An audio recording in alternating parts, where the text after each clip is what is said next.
अब वो जो गवर्नेंस है, वो अभी हो सकता है कि शायद मेन स्ट्रीम ना हो। बहुत नुमाया सतहों पे आपकी वो प्रेज़ेंस अभी ना आए। मगर जैसे मैंने कहा कि एक साइकिल है, उसके नतीजे में आपने मुख्तलिफ इदारों को गवर्न करना है, उसमें अपना हिस्सा डालना है। तो उस हवाले से आज की जो नशिस्त है, उसका सिर्फ़ छोटा-सा मकसद ये था कि आपके साथ वो जैसे है ना पानी में कंकर फेंकना, तो उससे छोटी-छोटी लहरें पैदा होती हैं। तो आज का जो हमारी नशिस्त का मकसद सिर्फ़ ये है कि हम थोड़ा-सा ये आपके पास ये नुक्ता नज़र रखें कि आप इसको कहीं गुंजाइश दें। अपनी बानी गुफ्तगू जो आप नौजवान आपस में बैठते हैं इनफॉर्मली, उसमें भी हम बाज़ औक़ात कुछ मौज़ूआत पे टॉलरेंस को छोड़ देते हैं। वो अनकॉन्शियस पैदा हो कि जब आप दूसरे की बात को सुनना शुरू करें, अमूमी तौर पे हम दूसरे की बात को सुनते नहीं। बस अगर हम सुनने की एक्टिंग करते हैं कि जैसे फ़र्ज़ कर लें, मतलब कोई बातचीत चल रही है किसी मौज़ू पे, तो हम जब बात सुनने की एक्टिंग करते हैं ना, तो हम अपना मवाद तैयार कर रहे होते हैं कि मैंने क्या जवाब देना है, मैंने क्या कहना है, मेरा व्यू पॉइंट के और क्या सपोर्टिव नुक्ता नज़र हो सकता है। यानी हम अपने उस टाइम में जब हमें लग रहा है कि हम सुन रहे हैं दूसरे की बात, एक्चुअली बाज़ औक़ात हम अपना पॉइंट ऑफ व्यू को स्ट्रेंथन करने के लिए चीज़ों को दिमाग से इधर-उधर से ला रहे होते हैं। बड़ी ही जबरदस्त है और रियासत ने बनाई है to keep the students away from political process, नहीं शामिल होने देना। अगर यूथ प्रोएक्टिवली इसके अंदर नहीं आएगी, तो फिर अगर उसका ख्याल है कि इस तरह ही जैसा निजाम चल रहा है, ये बड़े जब सियासी जमातें जैसे चला रही हैं, तो फिर आप देखेंगे कि यही हो रहा होगा और आप कोस रहे हो। फिर हमारे हुक्मरान ऐसे होंगे अल्लाह के फजल से, जो आप खुद फील करेंगे, आपको शर्म आएगी कि ये मेरा हुक्मरान नहीं होना चाहिए, लेकिन आपको फेस करना पड़ेगा वही हुक्मरान, क्योंकि आपने वो जगह नहीं ली, आपने किसी के लिए छोड़ दी। वो फिर वो तबका कर लेता है जो दरअसल उस काबिल नहीं होता, और वो आपके ऊपर रूल करता है। तो इसलिए अक्सर आपने लतीफे भी सुने होंगे बहुत ज्यादा, जो टॉपर्स होते हैं स्टूडेंट्स में, सीएस टॉपर्स होते हैं, ब्यूरोक्रेसी में चले गए, उसके बाद दूसरी तरह के लोग जो हैं वो किसी और जॉब सेक्टर में चले गए, जो टॉप ब्रेन्स हैं। स्टूडेंट यूनियंस बहाल होनी चाहिए, और जहां तक वायलेंस का है, वो कोड ऑफ एथिक्स आप बनाएं, कोड ऑफ एथिक्स को इंप्लीमेंट करें यूनिवर्सिटीज के अंदर, तरीके से सारा कुछ करें, लेकिन आहिस्ता आहिस्ता थोड़ा टाइम दें, वायलेंट रवैये भी कम होना शुरू हो जाएंगे, और ये स्टूडेंट्स जो पॉलिटिकल प्रोसेस का यहाँ हिस्सा बनेंगे, बाद में पॉलिटिकल पार्टीज का हिस्सा बन जाएंगे ये। तो इसलिए हाँ, लेकिन हमारे यहाँ पॉलिटिकल पार्टीज एक्ट जो है उसमें तब्दीली भी करने की जरूरत। मैंने आज तक कोई यूनिवर्सिटी देखी जिसमें स्टूडेंट यूनियन ना उसका बटन ना लगा हुआ। अभी ऑक्सफोर्ड यूनिवर्सिटी के पिछले हफ्ते इलेक्शन हुए, ये लड़का सजाद लाकर समथिंग लाइक दैट, ये तुर्बत बलूचिस्तान का रहने वाला वहां पर प्रेसिडेंट होगा। वो बेनजीर के बाद दूसरा पाकिस्तानी है जो, या तीसरा हिस्सा है। ये है equal opportunities. Sir, he is not from Gulbarga. He is from Kilabullah. Okay. Kilabullah दोनों बलूचिस्तान में ही है। दोनों। अच्छा, असल चीज ये है कि अगर पॉलिटिकल प्रोसेस हो सही, जिसको डेमोक्रेसी कहते हैं, तो फिर उस मुल्क में एक भारतीय निजात हिंदू प्राइम मिनिस्टर बन सकता और एक पाकिस्तानी निजात लंदन का मेयर भी बन सकता। शामिल होना चाहिए, और नौजवान फॉरवर्ड बिल्कुल होता है, लेकिन ये सब कॉन्टिनेंट का सिर्फ पाकिस्तान में, सब कॉन्टिनेंट का ये 10 साल पहले एक स्टडी हुई है ट्रेड यूनियंस में नौजवानों का किरदार। तो 70% trade union Bangladesh, Pakistan, India में वो हैं जहां 70 साल से ज्यादा उम्र के लोग बैठे हुए, नौजवानों को आने नहीं देते, आप मौका ही नहीं देते, बूढ़े बैठे हुए, और मेरी उम्र के लोग फॉरवर्ड होते नहीं होते। वो तो ज्यादातर साइकोलॉजिकली जो है वो अपने वादी को फेंकते रहते हैं, और अपनी वो बातें सुन के। हाँ, मसला ये है कि एक मिसकंसेप्शन है कि शायद ये जो बड़े सीनियर लोग बैठे हैं, इसलिए उसके लिए बहुत ज्यादा तजर्बा चाहिए, ये चाहिए वो चाहिए। लेकिन मैं यकीन से आपको बताता हूँ, मुझे डॉक्टर मुबशर हसन की बात बहुत अच्छी तरह याद आती है। डॉक्टर मुबशर हसन हो गए, पाकिस्तान फाइनेंस में, लेकिन by profession he was hydraulic engineer, किसी ने पूछा डॉक्टर साहब आप कैसे फाइनेंस मिनिस्ट्री बन गए हैं, आप कैसे चलाते हैं, आप तो बाई प्रोफेशन इंजीनियर है। उन्होंने कॉमन सेंस नथिंग है, और उन्होंने इतनी अच्छी चलाई मिनिस्ट्री। और दुनिया भर में सियासी माजराई होती है, लेकिन वो माजराई की नेचर क्या है इस पर डेफिनेटली बात हो सकती है। वो सियासी माजराई अगर सियासी हद तक रहे तो इट मेक सेंस, बट अगर वो सियासी माजराई जातियात में, लसानियात में या मजहब के नाम पे कन्वर्ट हो जाए तो फिर उसमें थोड़े से मसाइल आ जाते हैं, उसमें फिर तलखी आ जाती है। तो सियासी माजराई की हद तक तो ठीक है, लेकिन सियासी तलखी मुनासिब नहीं है, जो हमारी अगेन अंडरस्टैंडिंग की बात है। बट हमें देखना पड़ेगा हमारा जो नौजवान है उसके मिजाज में ये सियासी तलखी आई कैसे। उसको इतनी ही अपॉर्चुनिटी देगी? That's a big question. रियासत क्या इस तरह के निज़ाम को फैसिलिटेट करेगी या क्या करती रही है? आई थिंक ये सारे मामलात सवालात ऐसे हैं जिसके सवालात के जवाब शायद नौजवान भी पूछना चाहेंगे और हम भी पूछना चाहेंगे उन लोगों से जो फैसले करते हैं। जब सियासत कहती है तो हमारा नौजवान फिर कंफ्यूज हो जाता है। फिर उस नौजवान के लिए सियासी तलखी से बाहर निकलना, बिकॉज उसकी ग्रोथ ही उस एनवायरनमेंट में हुई है, उस मीडिया प्लेटफॉर्म पे हुई है जिसमें सियासी तलखी होना जरूरी है, ताकि किसी एक को हम स्टेट का वफादार कहें, किसी को स्टेट का गद्दार कहें, तो वो तल्ख होगा गद्दार के खिलाफ। बट क्वेश्चन फिर उठेगा, जब गद्दार बार बार तब्दील होंगे, वफादार बार बार तब्दील होंगे, तो रियासत स्टूडेंट जो है वो कंफ्यूज होगा, नौजवान कंफ्यूज होगा, और फिर वो एक एनार्किक एक सियासी कॉन्फ्लिक्ट की सूरत में हमें नजर आता। सेम फॉर इकोनॉमिक एस्पेक्ट की बात करूँ तो अगर आप जब तक लोगों को खाना नहीं खिलाएंगे, तो आप लोगों को अपॉर्चुनिटीज, इकोनॉमिक होप नहीं क्रिएट करेंगे, तो फिर उस माहौल में जो नौजवान है उसकी तरक्की एक हकीकत बन जाती है। ऑफिशियली नहीं, बट अपने तौर पर जो तंजीमों का हिस्सा है, चाहे वो रीडिंग क्लब ही क्यों ना हो, क्या आप उसमें जमहूरियत पसंदी रवादारी को प्रमोट करते हैं? क्या आप उस लिटरेचर को, उस हम नसाबी सरगर्मियों में, क्या आप सबकी बातें सुन के चलते हैं? आई थिंक ये भी सवाल नौजवान को खुद से पूछना चाहिए कि क्या उसकी तरबियत में, उसकी तरक्की में, क्या उसको हमेशा रियासत पे डिपेंड होना पड़ेगा? क्या उसको अपनी बेहतरी के लिए सिर्फ रियासत से ही हेल्प चाहिए? But what we need to understand is कि हमारी अपनी भी है, हमने अपने आप को भी देखना है कि क्या वाकई चीजें सही हैं, गलत है। इसका फैसला आपने खुद करना है। किसी भी टाइम आप ये देख लें कि आपने हर चीज हुकूमत पे नहीं छोड़ना। कुछ चीजें होती हैं जो आपकी खुद करने वाली होती है, इसको बोलते हैं एक्टिव सिटीजनशिप। और एक्टिव सिटीजनशिप में हर किसी ने अपना किरदार अदा करना है, और उसने एनालाइज करना है कि क्या ये जो बात हो रही है ये सही है कि नहीं है। आज जिस दौर के अंदर हम खड़े हैं, आप में से कितने लोग चैट जीपीटी इस्तेमाल करते हैं? आप में से कितने लोग एआई से वाकिफ हैं? आप में से कितने लोग डीप फेक से वाकिफ? तो वी हैव टू अंडरस्टैंड कि जो पहले जो लोग करके गए हैं वो क्या करते थे बातों से, अब जो कर रहे हैं वो क्या कर रहे हैं through the power of digital media. Through I can get a free masters degree, मैं अपने मुल्क के लिए और अपने आप के लिए बेहतरी लेके आ सकती। तो देयर आर मेनी वेज जिसमें यंग पीपल कैन कॉन्ट्रीब्यूट, लेकिन यंग लोगों को भी सोचने की जरूरत है कि आया वो जो कंटेंट वो देख रहे हैं कि क्या वो कंटेंट ओरिजिनल है या नहीं, क्या वो कंटेंट डीप फेक टेक्नोलॉजी के साथ बनाया गया है या बाकी there is some original news. तो we need to see and we need to understand कि हमने किस चीज को सब्सक्राइब करना है, किस चीज को अनसब्सक्राइब करना है। दूसरा रास्ता ये है कि बिकम पार्ट ऑफ फिक्स है, बाहर निकले, अपनी मदद, आप चीजों को फिक्स करना शुरू कर दें, सोशल मीडिया पे कोराम मचाओ, and you will eventually land up getting a political party ticket. लेकिन what is lagging at this moment is कि अभी आपको क्या मिल रही है, सोशल मीडिया मेंबरशिप। आपको क्या मिलनी चाहिए, पॉलिटिकल पार्टी की membership. In a way local government lag कर रही है। अब लोकल गवर्नमेंट नहीं है तो where do young people go as part of the political nursery. Political nursery नहीं है तो फिर आपको जो नर्सरी मिलेगी आप उसके अंदर दाखिल हो सकते।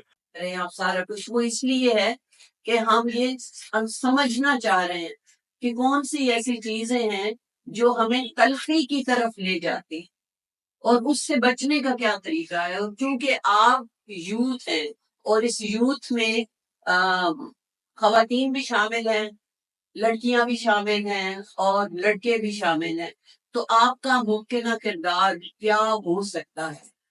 अच्छा, मैं जब इसको स्टूडेंट के पर्सपेक्टिव में देखती हूँ या वैसे देखती हूँ तो मेरे ज़हन में एक बात आती है कि अगर हम नौजवानों के किरदार के हवाले से बात करें, तो नंबर 1 क्या नौजवान तैयार हैं अपना किरदार अदा करने में कि वो इस सियासी तल्खी को किस हद तक ख़त्म कर सकते हैं? मेरा ख़्याल है कि अभी वो तैयार नहीं है। अब अली साहब की बात याद आ गई कि मुमकिना किरदार के हवाले से का मतलब ये है कि आप जितने लोग यहाँ बैठे हैं, मैं आपको कोई नसीहत कर दूँ कि जी आप इस तरीके से अपना किरदार बेहतर कर सकते हैं।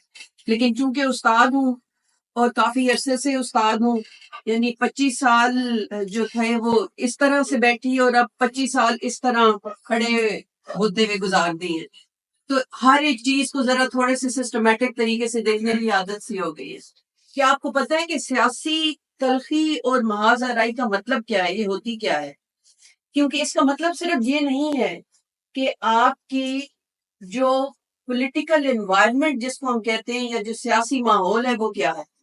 चाहते हैं, आप जो बात कन्वे करना चाहते हैं वो बात आपकी सुनी जानी चाहिए। तो फिर क्या होता है कि चीज़ें ठीक तरीके से डील हो सकती हैं और उनको ओवरकम किया जा सकता है। अच्छा, मेरा ख्याल है कि सबसे पहले चूँकि यहाँ पे एक बात स्टूडेंट्स यूनियन की भी हुई। यूनियंस क्या करती हैं? आपके लिए लीडरशिप रोल प्रोवाइड करती हैं।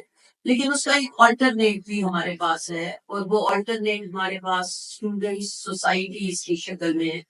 मेरा ख्याल है कि बजाय इसके कि हम ज़्यादा फ़ोकस इस चीज़ के ऊपर करें कि अगर यूनियन होगी तो काम बनेगा। क्योंकि जब स्टूडेंट यूनियन होगी तो फिर पॉलिटिकल पार्टीज़ की बैकिंग भी होगी। क्योंकि मैंने नहीं देखा कि कोई स्टूडेंट यूनियन यहाँ पे खास तौर पर डेवलपिंग कंट्रीज के अंदर या पाकिस्तान के अंदर ऐसी स्टूडेंट यूनियन सक्सेसफुल हो जाए जिसकी बैक पे कोई पॉलिटिकल पार्टीज ना हो और पॉलिटिकल पार्टीज के अपने इंटरेस्ट भी होते हैं। इसलिए ज्यादा फोकस हमारा किस चीज के ऊपर होना चाहिए? स्टूडेंट जो सोसाइटीज हैं, क्योंकि असल काम लीडरशिप तैयार करना। में जब तल्खी और महाजराई को हम खत्म कर देते हैं तो फिर वो सियासत का वो एक रूप नहीं रह जाता और फिर वो उसका मतलब है कि आप एक निज़ाम को एक्सेप्ट कर लो, फिर तो आप क्वेश्चन उठा ही नहीं सकते। ट्रस्ट मतलब आप कहते हैं मतलब मैं ट्रस्ट भी करूंगा तो मैंने अपने मतलब जब से मैं वोट डाल सेकंड इलेक्शन मैं वोट डाल लेकिन मैंने लोकल गवर्नमेंट का कभी इलेक्शन देखा ही नहीं। आई बिलीव कि मेरी और आपकी उम्र में थोड़ा फर्क है और आपने भी नहीं देखा हो तो why do we don't go to the people से बड़े तो हमें किधर करना मसला हल आपस में और वो आपस में मसला कैसे हल होगा आपसे अगर आप खुद कहोगे कि आई डिसाइड यार enough is enough I need to take charge of my things space लेनी पड़ेगी। मुझे कोई सियासी लीडर बता दें जिसका ट्विटर हैंडल सोशल मीडिया कोई नौजवान ना चला रहा, वो खुद चला रहा। सियासी जमातों के जितने लीडर्स हैं उनका सोशल मीडिया अकाउंट्स कौन चलाते हैं? आप जैसे थे कंप्यूटर, आप जैसे चेहरे चला। Older lot is rapidly going to be irrelevant. बड़ी तेजी से मैं irrelevant होता जा रहा हूं। मुझे आज भी एल्बर्ट डॉक्टर की वो स्टेट याद आ रही है उसकी। उसने कहा था कि ये जो थर्ड वेव है इसको कंप्यूटर एज कहते हैं। अल्लामा इकबाल का एक शेर है कि अपराध के आंखों में है अक़वाम की तकदीर, हर फर्द है मिल्लत के मुकद्दर का सितारा। तो सबसे बेसिक जो मैंने यहाँ निचोड़ निकाला है और मुझे जो मिला है सब टीचर और सबके व्यूज से, एक पंजाबी अखान है उसको कहते हैं कमला ना मारो कमले दी मां मारो मत और ना कमला जम दरे। अच्छा, अब कमले दी मां क्या है? अगर देखा जाए इसको पाकिस्तान में या पॉलिटिक्स में जिसको हम देखते हैं इसको हम कहते हैं जिद, गुस्सा, एक्सट्रीमिज्म, वायलेंस और लैक ऑफ एथिक्स। ये सारी चीजें जो है ये बेसिकली बेस पॉइंट है जिससे आगे सोसाइटी ने डेवलप करना था, जो कि इंडिविजुअल में होना जरूरी है। और अगर ये नहीं है तो जितना मर्जी कोई कर ले, अगर एक इंडिविजुअल रिस्पॉन्सिबल नहीं है, उसमें सिविक सेंस नहीं है, तो सोसाइटी कभी भी आगे नहीं जा सकती। तो इसका वे फॉरवर्ड में क्या बता सकता हूँ, तो इसका मेरे ख्याल में जो सबसे बेहतरीन जो तरीका मैंने ऑब्जर्व किया वो ये है कि स्कूल, कॉलेजेस और यूनिवर्सिटीज में एक सब्जेक्ट जो है कंपलसरी करना चाहिए जिसका नाम होना चाहिए एथिक्स। वो सिखाना चाहिए। वो क्या करेगा, वो ये करेगा कि जो स्टूडेंट्स से हम सीखते हैं, पॉलिटिकल साइंस पढ़ी, वेस्टर्न फिलोसफी पढ़ी, ये पढ़ा वो पढ़ा, लेकिन हमें एक चीज की कमी है कि हमें वो सिविक सेंस नहीं है। फॉर एग्जाम्पल रूम से निकलना है तो लाइट्स ऑफ करनी, ये मेरी रिस्पॉन्सिबिलिटी है, ये चीज मैं फेंक रहा हूँ, मुझे यहाँ नहीं फेंकनी चाहिए, मुझे डस्टबिन में फेंकनी चाहिए। मैंने अपने हॉस्टल को साफ रखना है, मैंने अपने इर्द गिर्द, अपने माहौल को, अपने दोस्तों को, अपने आप को साफ रखना है और ठीक करना है। कि स्टूडेंट यूनियन पाकिस्तान में इतनी तरह से इफेक्टिव तरीके से काम नहीं कर सकती, क्योंकि हमारे यहाँ पे आइडियोलॉजिकल कॉन्फ्लिक्ट बहुत ज्यादा, हम बहुत ज्यादा देखते आए हैं कि पार्टीज, हम यहाँ पर भी देखते हैं कि किस तरह से ग्रुपिंग हुई है। तो जब हम यहाँ पर एग्रेसिवनेस बहुत ज्यादा है, तो उस एग्रेसिवनेस की वजह से हमें पावर शो का बहुत ज्यादा शौक है कि हम जो है पावर शो करें, और पावर शो के चक्कर में एक अजीब तरह का इस तरह का माहौल बन जाता है कि हम यहाँ पर सरवाइव नहीं कर सकते, क्योंकि हमने बहुत सारी लड़ाइयाँ वगैरह देखी है यहाँ पर कि एक कॉन्फ्लिक्ट है। तो मुझे नहीं लगता कि यहाँ पर स्टूडेंट यूनियन इतने अच्छे तरीके से काम कर सकती है, क्योंकि हम लोगों को सिर्फ पावर शो करनी है कि हम लोग मार धाड़ करें और अपना इन्फ्लुएंस करें। आपके यहाँ प्रेस क्लब के इलेक्शन होते हैं, चलती है गोली, कभी दिखाई है? कभी जर्नलिस्टों में इलेक्शन लड़ रहे होते हैं, एक दूसरे को मारपीट कर रहे होते हैं, या वकील एक दूसरे को मार गए? क्यों? हर साल इलेक्शन होते हैं, फ्रीक्वेंसी ऑफ इलेक्शन। एक वकील हार गया प्रेसिडेंट का इलेक्शन, उनको पता है यार 365 दिन है, अगले साल फिर इलेक्शन होना, कोई बात, सब्र कर जाना। लेकिन अगर 5 साल बाद इलेक्शन होगा तो stakes will be very high, फिर मैं बर्दाश्त नहीं करूंगा, मैं अपने अपोनेंट को बर्दाश्त नहीं करूंगा। अगर मेरा मौका 5 साल बाद आया, मैं कहूंगा यार ये तो जो फ्रीक्वेंसी ऑफ इलेक्शन है वो बढ़ानी चाहिए। उसका कुछ पॉलिटिकल साइंटिस्ट ये हाल देते हैं कि ऐसा कोई सर्कल बनाए जिसमें एक साल नेशनल असेंबली के इलेक्शन हो रहे हो, अगले साल सेनेट के इलेक्शन हो रहे हो, अगले साल लोकल गवर्नमेंट के इलेक्शन हो। तो in this way every year there should be circle of elections. Sir Ali Naqvi साहब ने बात की कि साथ में मैंने बात की कि ट्रेड यूनियंस क्यों बैन हो गई हैं, या डिफेक्टो यूनियंस हैं इवन पंजाब यूनिवर्सिटी के अंदर भी। अगर हम उन यूनियंस को भी प्रैग्मेटिक वे में देखते हैं, हमें पता चलता है कि उनमें भी मतलब सेंस नहीं है कि किस तरह लेके चलना है डेमोक्रेटिक वे के जरिए। तो मेरा सवाल ये है कि क्या अगर हम अपने आप से स्टार्ट करें तो क्या हमारी ये प्रैग्मेटिक अप्रोच होगी कि हम इन सारे मसाइल को मद्देनजर रख के फिर भी सियासत में आ रहे हैं, और क्या प्रैग्मेटिक बंदा सियासत में आके सर्वाइव कर सकेगा या नहीं कर सकेगा? कर सकते हैं, लेकिन इसके अलावा जो मेजर प्रॉब्लम है वो है कि अनफॉर्चुनेटली जो पाकिस्तान की डेमोक्रेटिक वैल्यूज है वो रिसोर्सेज सेलिंग करती है, और पाकिस्तान की पॉलिटिक्स में मिडिल क्लास के लिए कोई अपॉर्चुनिटी, कोई स्पेस नहीं है। ये और बिलोंग टू मिडिल क्लास। हम कैसे कंट्रीब्यूट करते हैं, बीइंग फ्रॉम मिडिल क्लास, हम कंट्रीब्यूट कैसे कर सकते हैं पार्लियामेंट्री पॉलिटिक्स में?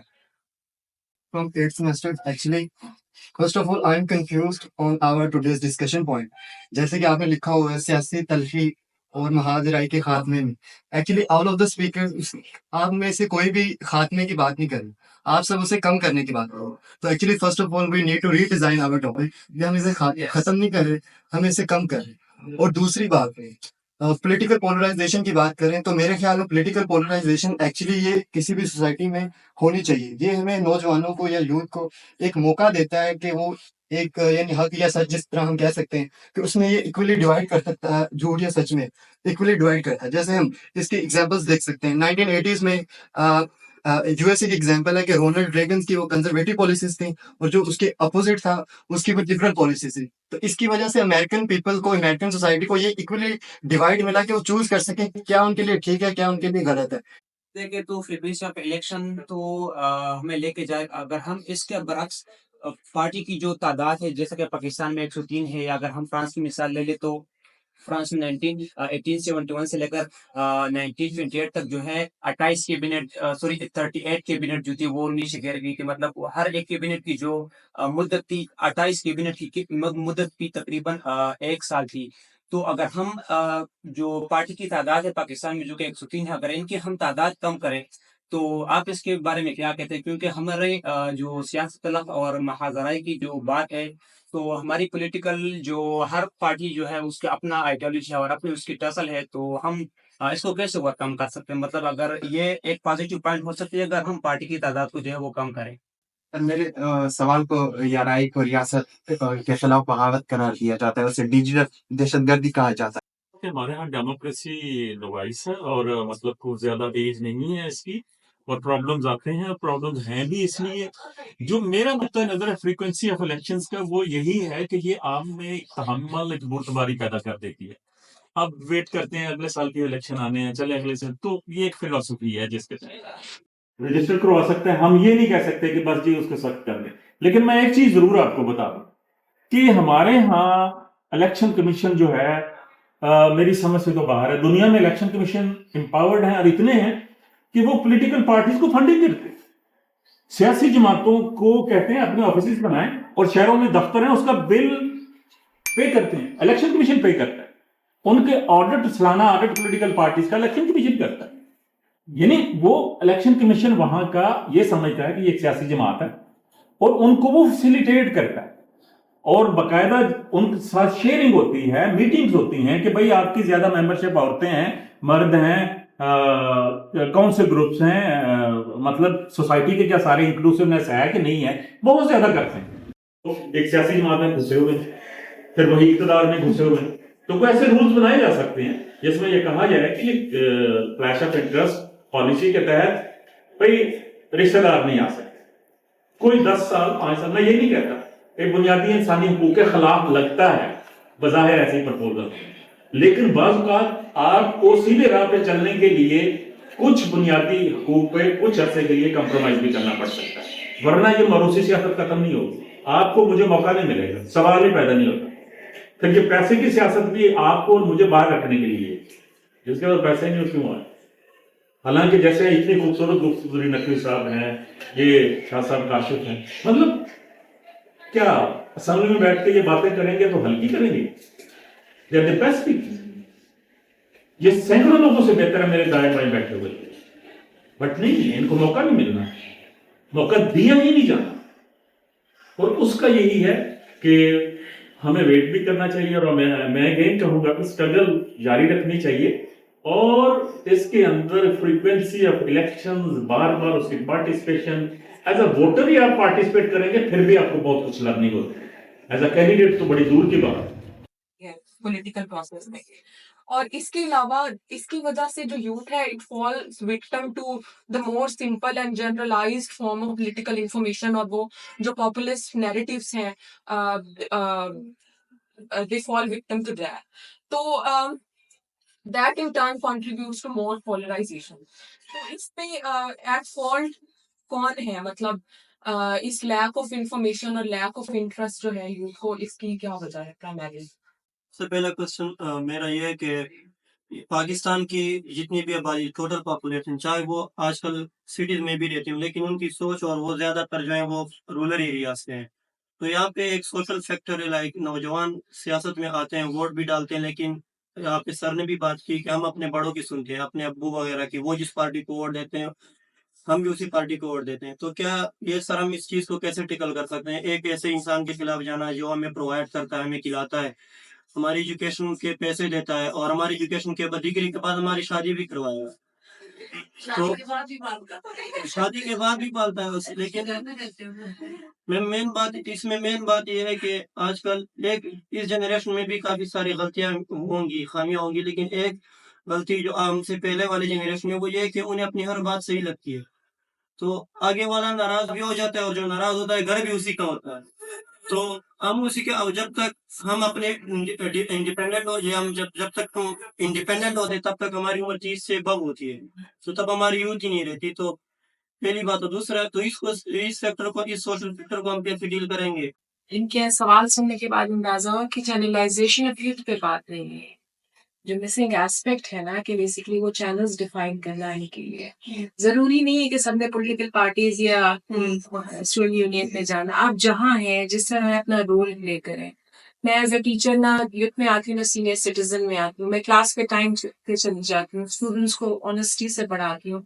That's my contribution being citizen of Pakistan. So भी आप इनिशियली इसी स्टेप से पहला स्टेप लीजिए, और चैनलाइजेशन पे थोड़ी सी इनको बेजवाब रह जाए वो अलग बात।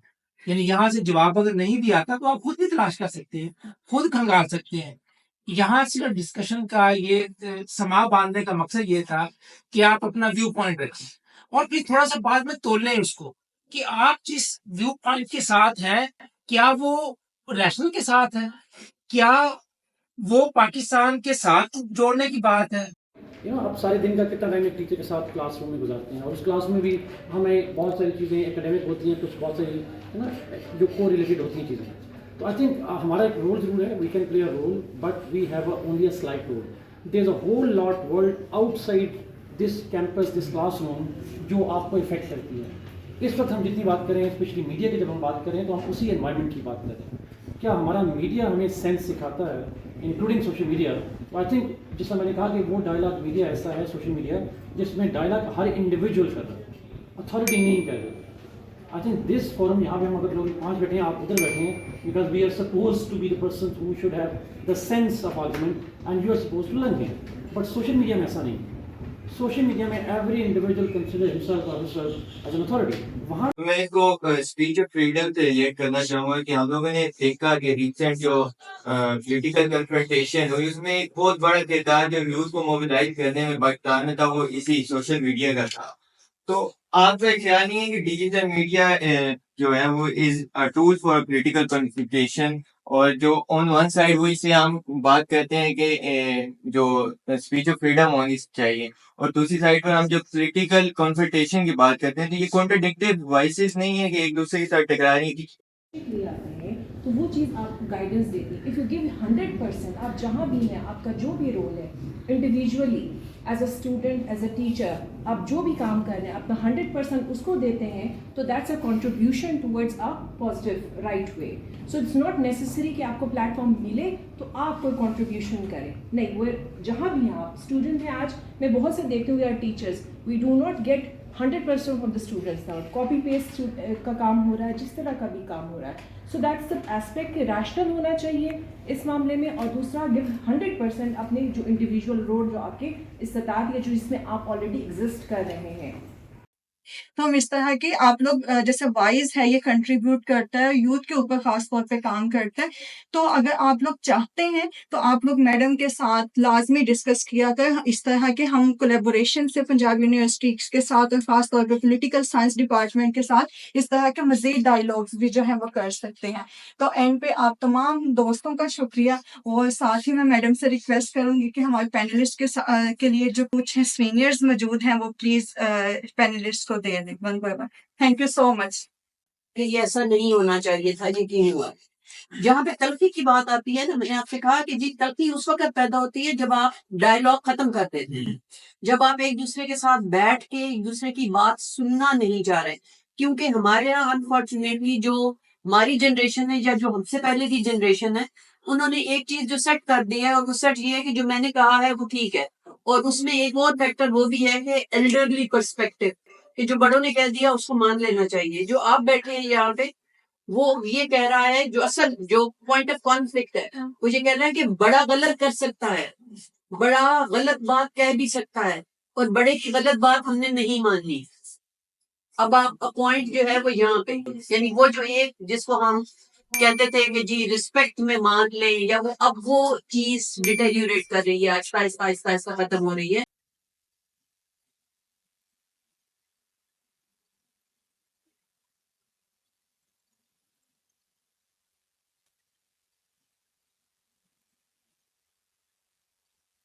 जो है वो हमारे स्टूडेंट हैं, और माशाल्लाह माशाल्लाह देखते ही देखते ये इतने बड़े हो गए हैं कि अब इनको बुलाने तो नहीं आते।